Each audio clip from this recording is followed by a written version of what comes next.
You have reached the SnailTrail4x4 Podcast voicemail. If you want to leave some feedback about Toyotas, have questions about Toyotas, maybe poke some fun at Toyotas, or let us know how your JL came with a Starbucks membership, then leave it all on the line and we'll get to it on the podcast. Keep crawling. What's up, everybody? Welcome to Snail Mail. This is our segment of the podcast where once a week, Jimmy and I read poetry to everybody in the form of different cartoons. I'm like, where are you going? And with different this? Muppets as well. Different Muppets. Yeah. This week, Jimmy will play the part of Miss Piggy. Okay. And are you Kermit? And I'll be Kermit. How's that? No, we have a voicemail line for everybody to call in and leave us feedback about the show. Leave us cool, fun messages about stuff you guys have been up to, whatever it is. It's open topic, open season, right? So you get to call in 916-345-4744. Leave us a message about whatever your heart desires, and we play it here, and we don't listen to them. We don't screen them. And we talk about them afterwards. Yeah. Sometimes we make fun of you. Sometimes we call you awesome. Sometimes we tell you never to call in again. You know, it's a kind of mixed bag sometimes. Definitely is. Yeah. And it's always fun. Yes, it is. I don't think we've told anybody not to call in. No, we haven't. How many voice messages or mails do we have? 14. 14. 14. We're actually whittling it down. I'm happy slowly, for us. Like one every 2 weeks we get it down by. All right. So first one here is Brian from Florida. Brian from Florida. Another Floridian. How's the hurricane going over there, by the way? I heard that there's a lot of people without power, a lot of people without internet, a lot of people without cell phone connection. So hopefully you guys are hanging in down there. So yeah. Good luck to you. Yep. Anyways, Brian called, I'm pretty sure, before the hurricane hit. So he's called in before also. Yeah. I'm pretty sure. Yeah. This is a cutting fluid versus WD-40. I'm curious. Let's hear it. Hey guys, it's Brian from Florida. So just calling back about the cutting fluid versus WD-40 thing and all that. I don't know the exact science behind it, but my rough assumption is it's a shear strength type of thing. So WD-40, you can kind of just wipe it right off of the surface, and it no longer really like greasy, oily, or whatever. With cutting fluid, a lot of times it's actually a much thicker fluid, and you can't really just wipe it off with a rag or anything. So my guess is that it likes to, on a very, very small level, like microscopic level, in a way, it doesn't wipe off as the flutes of the tap are cutting through the material. And I'm guessing that's why it works a lot better. Again, don't really know the particulars of it. Maybe someone else can chime in. My favorite is Molly D. It's like a kind of a gray, black color, and it really kind of smells like shit. But anyway, something else I forgot to mention about tapping. If you're tapping a blind hole, a spiral flute tap will work best for you. It actually ejects the chips back out towards the top of the hole rather than pack down into the bottom. So that's something definitely to keep in mind. If you happen to break a spiral flute tap, an extractor will not work. You're not getting it out without either drilling it or taking a hammer and a punch and crunching it into pieces and getting it out that way. But anyway, also WD-40. It is better than using no cutting fluid at all, especially in aluminum, because aluminum likes to gall up on your tap, stick to it and kind of micro weld to it from the friction. But anyway, love the show. Keep growing. Awesome. Thanks, Brian. We did have some other feedback in regards to that. Actually, Mr. Pool Noodle sent us a few videos, or at least he sent me a few videos. Yep. About the extractors and what they look like and different fluids. And he sent me ones that are like from something very viscous to very liquidy and how they acted and he showed videos of them cutting things. It was really kind of interesting. I've never dove into that far of the science of drilling and tapping before, but makes a lot of sense. I contacted Gear Wrench to find out if they actually had tap extractors. And they said, really, our screw bolt biter kit is the best they have. And so I'm like, okay, thanks. I guess I'm going to need to not buy something gear wrench for once. Yeah. Okay. Yeah. Interesting. It kind of makes sense if you have something that's more viscous and more oily, right? That it can adhere to the surface longer. Yeah. And maybe dissipate heat a little bit better or pull heat away from your metals better. Mm-hmm. So yeah, that makes sense. I've just never played around with different cutting oils to see how well or better they impact your tools. Definitely. So. Yeah. Thanks for sharing, Brian. Yep. Next one is from, speaking of Mr. Pool Noodle. Oh. No transcript available. So we're really going in this one blind. Sounds fun. Hey guys, Kevin here. Hey, so going back to your tap thing. So you're going to love this one. So I use a product called Tap Magic. I have it for aluminum, stainless, steel. They've got an extra thick one that's really runny. Like they've got all kinds of different ones. It's EXP Extra, but TAP Magic. There's also rapid tap, but basically it's a thicker cutting fluid. So like WD-40 runs off pretty fast, whereas a lot of this stuff's pretty thick. Like the extra thick is almost like honey. You can dip your tap in there and it retains all that. And the nice part is it also sticks to your bit a lot better. Even just reading this, it says improved surface finish, machining, accuracy, and tool life. Well, this is effective on everything. But it's just basically a thicker cutting fluid. It's not like oil. It's like honey. And it stays on there and helps lubricate it a lot better. So I'll send you a link to the pictures of the stuff, but I've been using it for stainless and aluminum for, 17 years, and the stuff's been amazing. So check it out, Tap Magic, and then make sure it's the right one for what you're doing. All right, have a good one. I want to know more about the science of them, right? Yeah. I think that there's definitely good options for cutting oils out there now that we know about them. Kevin sent us quite a few different options through some video stuff. Like, what is it about cutting oils that makes them work better? Is it just that they dissipate heat between your two cutting materials, or your cutting material and the surface you're cutting? Right. Does it actually cut better, and why? Yeah. Is there something there that allows the cutting surface, your tap to, or your drill bit or whatever to cut into your surface better? Or is it just heat dissipation? Like, what is it about cutting oils that makes them work really well? Yeah. I actually have Tap Magic at my house, but I didn't know there was different kinds. So I might not even be using the right kind for the right product, or vice versa. But yeah, I'll have to go back and check now, but I have some Tap Magic. Nice. Next one is our Land Rover buddy, who's now into Toyotas. Donald. Yeah. He's sophisticated now. He is. He has a Toyota sticker on a trailer I saw. Oh, yeah. So, and he's applauding Rover for coming up with Toyota themed vehicles now. I agree. I like that idea too. Yeah. Let's hear what Donald, the new Toyota lover, has to say. Hello, boys. Rover Don here. Just listening to the 16th episode. And we all know what sucks. I don't have to go there. But you know what doesn't suck? Hearing Rubicon history from the Snail Boys. I'm going to give that one to you. Good episode. Can't get enough of that. Well done. We'll just leave it there. We'll see you on the trail. Keep crawling. Whatever it is you guys do. All right. Good job. Talk to you later. That's nice. We got a compliment from Donald. Yeah, that's amazing. It's because he's starting to get into those Toyotas. Yes. I think he's actually become now he's getting into Toyotas. He's actually warming up as a person, becoming kinder and nicer, and not yelling at people for Grey Poupon anymore. You know, he's like, give me the yellow stuff. Yeah. Yeah. Mm-hmm. So cool. Thank you, Donald. Yeah. I think he's been referring to the RTF episode. Gotcha. The Cantina history. Cantina history episode. Gotcha. So that was really kind of you. Thanks. Cool. Yeah. Thanks, Don. Good to hear from you, bud. Next one. Call back anytime. Next one is Tom ClinkingBeardsStrong. ClinkingBeardsStrong. I almost just called him ClinkingBeard. I wonder if he defines where he got his name in this episode. He did get cut off though and called back. Okay. So here we go. We'll probably do a two-parter. Here we go.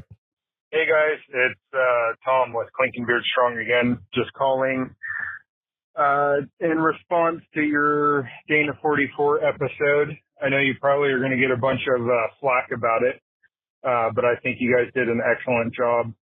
I thought you hit the point really well that as cool as 60s are and as strong as they are, they're not always necessary. So kudos on that. Anyway, you guys had asked a couple questions, I feel like, in that episode, and I was going to call in to answer them. Either way, I think the first one you guys had mentioned is the ClinkingBeard thing. That's actually my last name. Don't ask me what the origin is of it or what it means. I always thought it was German, but it turns out I'm not German at all. So no idea what it actually means, but it's a name I'm proud of because it's mine. So there you go. And then the strong part of that is just something I attach for Instagram and YouTube. And it's the whole intention behind my social media was to just kind of point out that, you need to be strong, not only physically, but mentally, emotionally, spiritually. And that's something I try to talk about in my content. Okay, on to the next thing that you guys were asking about. Tyler, you had mentioned with breaking the front truss that it was a bad weld. It was definitely not a bad weld. It was actually more poor engineering, I guess. It just twisted a spot that I hadn't properly gusseted, at least not gusseted enough for more extreme use. It did hold up for 5 years, so I think I did an okay job of figuring that out, but it finally bit the dust. And then I did a whole rebuild on that front truss and kind of documented that to some degree. You asked what the truck weighed. The truck is 4,500 pounds without all of my overland gear in it. So that's just my off-road bin, which includes straps, air compressor, tools, extra parts, things like that. You asked, this is more in response to my original call-in about what is extreme to me. And extreme to me is anything that you would need a buggy on. I know that a lot of places can be pretty gnarly, but if you're patient and you're knowledgeable and you take your time, you can probably get through most things in a not so extreme vehicle like a buggy. And then I think just one last thing that I wanted to touch on is you guys were talking about driving with a Dana 44 in mind might mean Ran out of time. All right. Next one. Do you want to touch on any of that before we get to the next one? I don't think there's much to touch on. I mean, he was just clarifying things that we asked and we're talking about. I don't think there's much we need to say. I will say, since that episode, we have a listener that works at LKQ. Yes. Sent us a bunch of Super Duty axles. Correct. That LKQ was selling. And sent us some Dana 44s. And sent us some JK Dana 44s. So I will say the 05 and up Super Duty. So I just started looking in 05, 06, 07, right? Yes. And they were out the door delivered. So that's tax, delivery, core, and the axle. Sub $500. Correct. That's ridiculous. The JK 44 axle was like $1,700 for the front. Yeah, I know. It was like double to triple the price for a Dana 44, where you could just get a Dana 60 for a Super Duty. A Super Duty. Yeah. 05 up Super Duty axle for a few $100. Mm-hmm. It was unreal. Yeah. And actually, I think somebody at the Morflate headquarters bought one because the deal was so good. We bought, one of the employees bought one, and the other employee is like, would LKQ get mad if we started buying these and flipping them on Facebook Marketplace because people don't understand you can get them so cheap from LKQ? Yeah. I was like, I don't think they would. This is their prices. They sell them at for people. So I've thought about it. Yeah. We've talked about it, but I just don't want to fill up the warehouse, the Morflate warehouse with axles right now. Right. But I mean, it's after finding that out, I'm like, it's so much more expensive to go and use 44s or Toyota axles now. At least the JK version. Definitely. I don't know if you could get a junkyard version. It's probably a little cheaper, but maybe I don't know. Yeah, I don't know if it is. It was pretty wild that at least what we saw. Maybe it's just a value of what's available. Maybe Dana 44s just aren't as available anymore. And there's not a lot of newer ones where there's a ton of 60s. And that's why they're pricing them that way. So 100,000% supply and demand, right? And that's my big argument. Like if you have a Toyota vehicle, Toyota based mini truck or something, typically you'll just go with Toyota axles because it's easy to implement those on the Toyota mini truck platforms. Sure. Absolutely. But man, they're getting so hard to find that the prices are going up on them. Yep. And so, whereas Super Duty axles there's so many of them out there that prices are plummeting on them. So it's like, you're going to end up, I'm pretty sure, I haven't done the full research through Marketplace because I'm bad at using Marketplace apparently, but I'm pretty sure you can get some Super Duty axles from LKQ for quite a bit cheaper than you can get 44 or Toyota axles. So really the benefit is for going with 44 or Toyota axles is, in my opinion, you're going to pay more, but you'll maintain more ground clearance. Yes. So the benefit is ground clearance. The benefit is ground clearance. So how much is that ground clearance worth to you for spending more on Toyota and Dana 44 axles? Right. And I think a lot of it comes down to what tire size you're going to run. Yeah.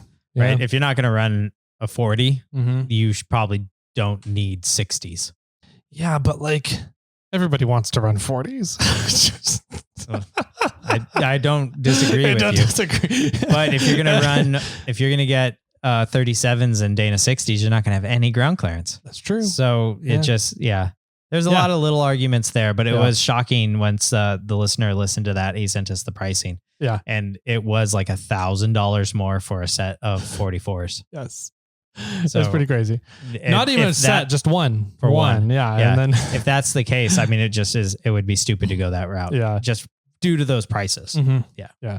So anyways, I thought that was really interesting. That was a new piece of information I've been meaning to bring up since I found it out. On the flip side, before we continue on with this rabbit hole, I can't use Super Duty axles with Bobcat unless I cut them and modify them and flip them and move things around. I have to find a passenger side drop axle, and those come in older vehicles, and LKQ doesn't carry that. Yep. Yeah, that is very true. So you really just need to put a gear driven T case into Bobcat. It is gear driven. Chain driven. Right now? Sorry. Gear. I need you need to put a chain driven in there. That's what I meant. Sorry. Yeah. Yeah. You need to put a chain driven case in there so that you can run Super Duties. Or an Atlas. You can go Atlas. Mm-hmm. The savings you would make on the Super Duty versus getting a Toyota axle wouldn't be enough to qualify to get the Atlas, but I'd still dig it. Yeah. Literally could dig. Yeah. Anyways, I'm glad you caught that. All right. So Tom called back, and Tom, I think your last name is because you're Viking. Just FYI. I think so. Clinking beards, that's a totally a Viking thing to clink their beards. Yeah. I'm down with that. Yeah. I'm related to Eric the Red. So. Are you really? Uh-huh. Oh, interesting. Yeah. My aunt did all this back history of the family and found out that, we're related to Eric the Red. Gotcha. But that said, there's a lot of people that were raped and pillaged at that point. So there's probably a lot of people that are related to Eric the Red. What is it like? Some percentage of the world is related to Genghis Khan? It's something like 1%. And it's probably like 0.1% for Eric the Red. Yeah. Anyways. All right. So back to Tom. He called back. Hey guys, it's Tom with ClinkingBeardsStrong again. I think I got cut off there. I was kind of expecting that to happen, but I think the last thing I needed to say was that you had mentioned that driving with a Dana 44 in mind might mean taking bypasses all the time, and I don't necessarily agree. Maybe there are times when you try an obstacle and you need to take a bypass in, to try to save the front axle, but that doesn't mean that that's just your automatic go-to. Like you guys eventually mentioned, and what I had mentioned is just about driving smart. It's about, not sitting there and hopping the front end a bunch, not sitting there, backing up a hill with the wheels turned at full lock and stuff like that. But I think like you guys mentioned, four-wheeling and it kind of can mean a lot of things to a lot of people. And some people might think that pulling a winch line or taking a bypass is kind of the weak route. And, that's fine to have that opinion, but really four-wheeling, in my opinion, is all about just getting out into the woods and testing your limits and, testing the limits of your build as well. So I think you can kind of find a happy medium there between just beating on the truck and also getting to where you need to go. Either way, hopefully that answered some of the questions you guys had. And keep on trucking. You guys are doing a great job. Valhalla. Scone. Yeah, I agree completely. I think that there's, I oftentimes I'm super guilty of looking at people that take a 4x4 vehicle and slam it. Right. Okay. Let's just take that as an example because everyone knows what to envision. How you feel. How you feel, right? I oftentimes find myself going, why the fuck would you do that? You're an idiot. Like, why would you ruin a great 4x4 and do that? But then I have to catch myself and be like, no, that's what they enjoy doing with vehicles. Who am I to say, like, they probably look at my forwarder and be like, why the hell would you do that? Yeah, you should slam it. You know, right? So it's like, I don't know. It definitely, there's different tastes, different flavors for vehicles. And that also comes down to how you use the vehicles. There's different tastes and different flavors. And that's totally okay, isn't it? Yeah. If you love to go and use the vehicle to get from point A to point B and it just happens to be through some difficult terrain, awesome. Yeah. If your goal of using the vehicle is to just see what you can do, how far you can push the vehicle and find its breaking points, and you do that every single trip, kudos to you. I probably won't go wheeling with you as much, but yeah. Well, I mean, a fun example to this and a good example for the most part, I think is Hustle Nuts, Jason Hussman, who it really enjoys going to the most technical thing that is out there. Right. And maybe not beelining to it. Right. But just be like, is that the hard line? I'm going to try that. Yeah. Right. And maybe it's my Toyota axles underneath the rig and some vehicle sympathy or mechanical sympathy where I go, my goal is to get to camp and have fun wheeling on the way to get there. Yeah. Yeah. It's like, I don't need to hit the hardest line. I don't need to hit even the easiest line. I can just, as long as I'm wheeling and having fun and have some technical thing and something that makes me have to think that I'm off-roading, I'm happy with that. Yeah, I would agree. I think you and I are very similar to that. And so the thing that I do really appreciate about Hussman is that he understands those mechanical limitations and he knows when he needs to build his vehicle better in order to handle the mechanical limitations that he wants to be attempting. Sure.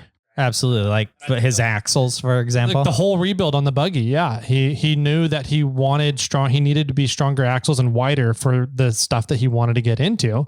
So he built new axles and put new stuff under it.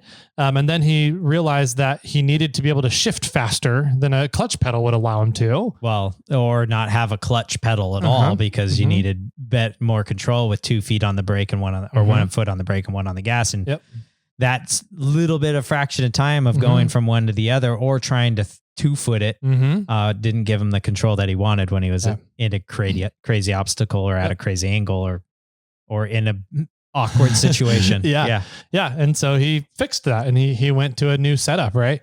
And so, I think that there's different ways to view off-roading and different ways to accomplish it, different goals that everybody has for it. And that's cool. That's okay. Yeah, absolutely. So, yeah. And if you want to rock a Dana 44, Tom, go for it. You do that, man. Nobody's judging you. I mean, I might a little. Except for Tyler. Just kidding. I might, say how cute your diffs are when I'm around you. Yeah, well, yours are fucking 10 and a halves. I tell Hussman how cute his diffs are. Yeah. Oh, man. Anyways, next up is Beer Craig. Beer Craig. Yeah. Welcome. Beer Craig. Welcome back to the show, buddy. It's been a while. Yeah, let's see what he's got. What are you brewing these days? Nothing, I think you said. Oh, that's sad. Well, didn't he say on one of his last ones, he's like, I might need to change my name. I haven't brewed in a while. Yeah. Beer Craig, we need a new name for you. Let us know. Here we go. All right. Beer Craig here. Just hear me out on this. I saw a construction vehicle, and it looks like a buggy, like a side-by-side on like 40 something. But so we've done, we're doing stuff like portals, whatever. But hear me out. Construction vehicles, back to new side-by-side, maybe I'm gonna send a picture to Tyler so that there can be like content to this voicemail, but I feel like I'm on this. Did it die or did you turn it off? No, it died. Okay, so it feels like I'm on to something. So did he send you a text? He did. Okay. Let me see. That was I'm thinking, is he talking like a gator? That's like what that I'm kind wondering. of thing? Construction vehicle? Construction side-by-side thing? Oh, I know what he's talking. So Great Alls. A great all. Okay. Yeah. So you take the arm off the great all. Oh, yeah. And then you can run around with these 45s and a great. That's not a. Is it a great all? It's think what that's what boom they're called. lift or something like that. Well, this one has a boom lift attachment to it, but essentially a great all, I believe, I think that's the name of them, that they're essentially a really big forklift, but instead of like a forklift post on it, it's a boom.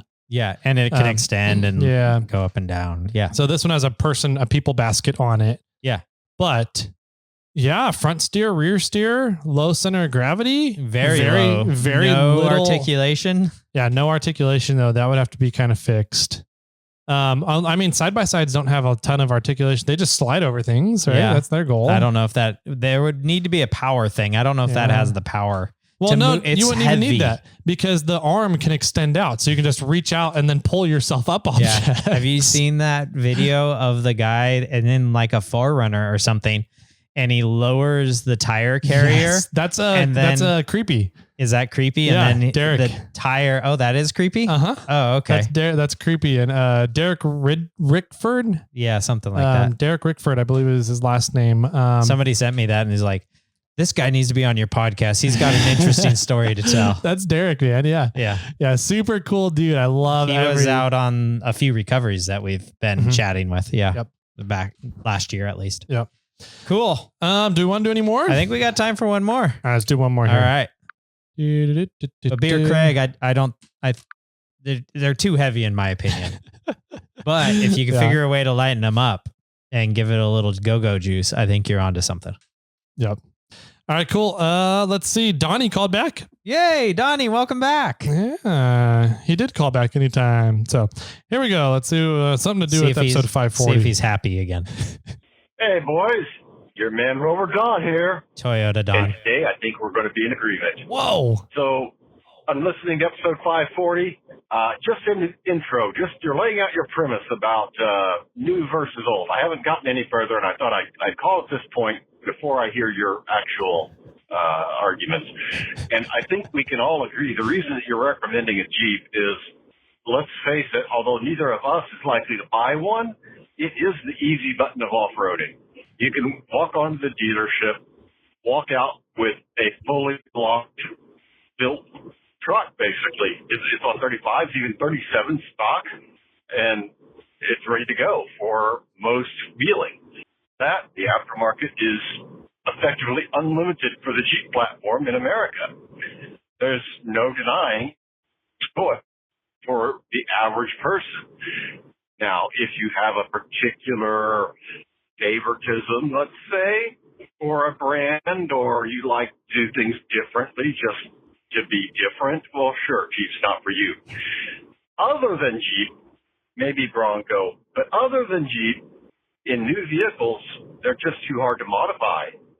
When you get into independent suspension and computer-controlled everything, it becomes much more difficult to build and modify those, where a older, simple, solid axle vehicle is easy to build. You could even argue it's easier to build a new Jeep than an old Jeep, in that you get a more robust chassis, you get more wheelbase, it'll accommodate bigger tires without mods. The axles are fairly tough, up to say a 35, 37-inch tire, assuming you are a rock bouncer. So again, the Jeep platform, I mean, we hate to admit it because it's the common option, but it's the king of the factory off-roaders. There's no question. With that, I'll leave you with the Hardy Toyota so I can talk to you guys later. Bye. Is Don getting into Jeeps now? I don't know. Man. He's just jumping platforms all around. I think he's having an identity crisis right now. Yeah. And I don't disagree with him. I think that even his statement stating that newer Jeeps are even easier to modify and build for off-road is true. Mm-hmm. I mean, if you go back a little bit to like YJs, which aren't terribly long ago, there's no bolt-on kits for that. I mean, maybe Metal Cloak stopped producing their YJ and TJ stuff. Yeah. TJs would be an interesting one, because especially the Rubicon TJ would be a good option for people. And there's not a lot of stuff for those these days. Yeah. LJs, on the other hand, they're like the golden child. There's still a lot of stuff for those from what I hear. But I mean, newer Jeeps, you get into the JKJLs, and yeah, you throw 35, 37s on them factory, and then you can build them up with a few aftermarket parts. So it is true. I mean, if you want to quickly jump into the off-road market, then yeah, you could do it. I might go as far as say, at least my new Tacoma has some anti-skid protection. A little. Well, if I ever get sideways, it starts breaking random tires for me. I was thinking of like skid plates. Oh, yeah, yes. no. Okay. Yeah, like traction control stuff. Yeah, no, I was just thinking about your most recent, your last episode where you talked about a Jeep getting on its side. Oh, yeah. Where my truck will stop tires and stuff to help prevent that. Where I don't know. Would it do that if you had aftermarket axles? No, because aftermarket axles would probably remove all the sensors. Yeah. So I don't know. I think I don't know enough about Jeep safety systems to know if they had kept the stock JL 44 axles, the Advantech 44s under there, if it would have had some skid correctioning safety devices built into the systems. But they had the Dana 60s, ultimate Dana 60s under it. So yeah, I don't know. I 100% agree. I think if you're looking to get into an off-road capable vehicle that can do 90% of anything you would want to do off-roading, Jeep, a JK Rubicon, JL Rubicon, a Gladiator Rubicon, great options. Yeah. Just open up your Affirm account. So. Well, any new vehicle. Yeah. You get a new Bronco, you get a new Tacoma, you get a new, I don't know, Suzuki Samurai, if they even still make them. The Jimneys, even those are probably still expensive. Yep. You know, it's any off-road, any new vehicle is not cheap. Yep. So yeah, I don't know. It's definitely capable. It's the quickest and easiest way to do it. You get your instant gratification. I think you spend a little bit more money doing it that way, especially if you're going to be looking at upgrading the vehicle too. Yeah. Along with the original purchase. But if you're just looking for something, you're just like, hey, I need to get off-roading. I hate to say it, but Jeep does have a great platform for it. So, well, with that, my friends, if you want to get a hold of us, on that bombshell, if you want to get a hold of us and argue with us, you can always hit us up and join us on these snail mail episodes with area code 916-345-4744. You can call Tyler or message Tyler on Instagram and complain with him or play footsie with him. With me, yeah. I know a few times this episode. I apologize. You can do that over at 4x4 Toyota Tyler, or you can hit me up, SnailTrail4x4 on Instagram, or you can always email us, Jimmy or Tyler, at SnailTrail4x4.com.